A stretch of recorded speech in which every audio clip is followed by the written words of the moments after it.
Nomadland is a new Fox Searchlight film that is debuting in theaters and on Hulu. I, of course, not have access to theaters at the moment, so I'm watching it on Hulu. And this film is a little bit strange, and I think a lot of people might find this film very boring. I found it interesting. What this film is about is we have this woman who says, screw it, I want to live life kind of on the edge. I want to go live the rest of my life in a van. And it kind of follows her life through that. And this film has actual nomads who live in vans. And she kind of interviews them, talks to them. And it's kind of strange. Unconventional type movie, but it's interesting. First of all, these people, since they're actually real nomads, the parts where they talk about their life feels completely unscripted. I have no idea if it was, but it seems like they didn't really have a script in front of them, and they were just talking about their own life experiences doing this. And that was pretty interesting. And it gave it kind of a documentary type feel for what could be kind of a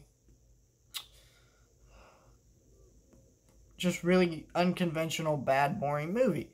And unconventional doesn't really necessarily mean bad. It just means it's not conventional. It's not what we normally expect.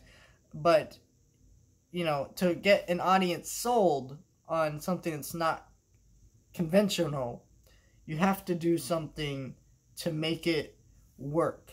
And I think this film did a decent job at it. I don't think this is a great film. I think it's an interesting film and thought experiment to make a film like this, but I don't know if it all fully comes together. I think the pacing is just a little bit way too slow. And I think that's where people are going to be like, this film's boring. I didn't think it was boring. It's weird. It's one of those films where you watch it and you can tell that the scenes are going on too long, but you're not bored by what's happening. And that's what I felt in this movie. I think this is a really interesting concept and type story. The performances in it are fantastic.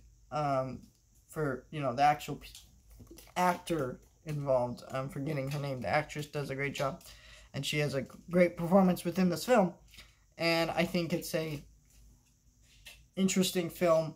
If you have Hulu, I would just recommend checking it out. If you have access to going to a theater, I don't think it's like worth checking it out in a theater currently. But I think if you have access to Hulu,